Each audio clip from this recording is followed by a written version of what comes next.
ओ, जगमग जगमग ओ, जगमग जगमग ओ, जगमग जगमग ओ।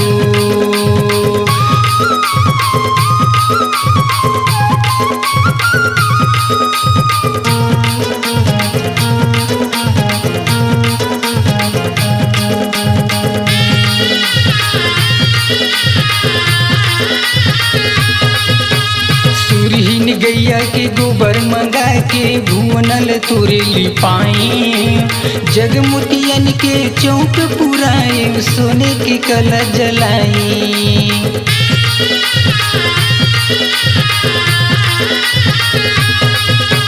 सुरहीन गैया के गोबर मंगा के भुवनल तोरे लिपाई, जगमुतियन के चौक पुराए सोने की कला जलाई। तोर ज्योति जलत है मैया, तोर ज्योति जलत है दाई, तोर ज्योति जलत है मैया, तोर ज्योति जलत है दाई वो। जगमग जगमग ओ, जगमग जगमग ओ, जगमग जगमग ओ, जगमग जगमग ओ।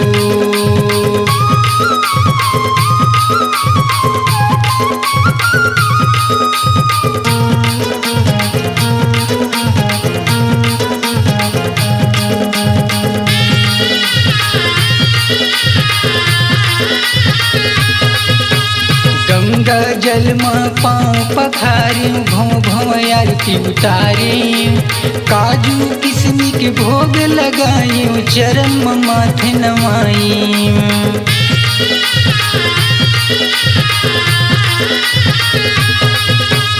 गंगा जल में पाँव पखारी, भौं भौं आरती उतारी, काजू किशमिश के भोग लगाई, चरण में माथे नवाई। तोर ज्योति जलत है मैया, तोर ज्योति जलत है दाई, तोर ज्योति जलत है मैया, तोर ज्योति जलत है दाई वो। जगमग जगमग ओ, जगमग जगमग ओ, जगमग जगमग ओ, जगमग जगमग ओ।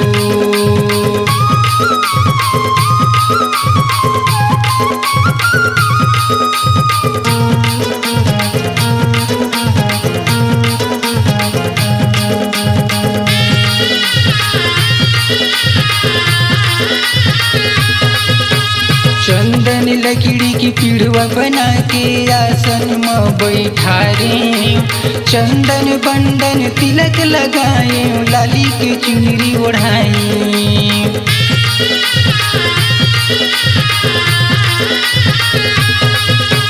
चंदन लकड़ी की पीढ़वा बना के आसन में बैठारे, चंदन बंदन तिलक लगाए, लाली के चुनरी ओढ़ाई। तोर ज्योति जलत है मैया, तोर ज्योति जलत है दाई, तोर ज्योति जलत है मैया, तोर ज्योति जलत है दाई वो। जगमग जगमग ओ, जगमग जगमग ओ, जगमग जगमग ओ, जगमग जगमग ओ, जगमग जगमग ओ, जगमग जगमग ओ, जगमग जगमग ओ, जगमग जगमग ओ।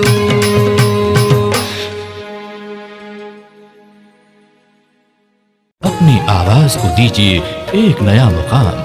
डिजिटल रिकॉर्डिंग की दुनिया का जाना पहचाना नाम स्वरांजलि, जहां गूंजती हैं ध्वनियां अपनी माटी की सौंधी सुगंध के साथ। छत्तीसगढ़ी संगीत के विविध रंग जो पहुंचाते हैं पूरे प्रदेश में डिजिटल रिकॉर्डिंग के संग। स्वरांजलि स्टूडियो नेमीचंद गली नंबर 2, गंजपारा, रायपुर।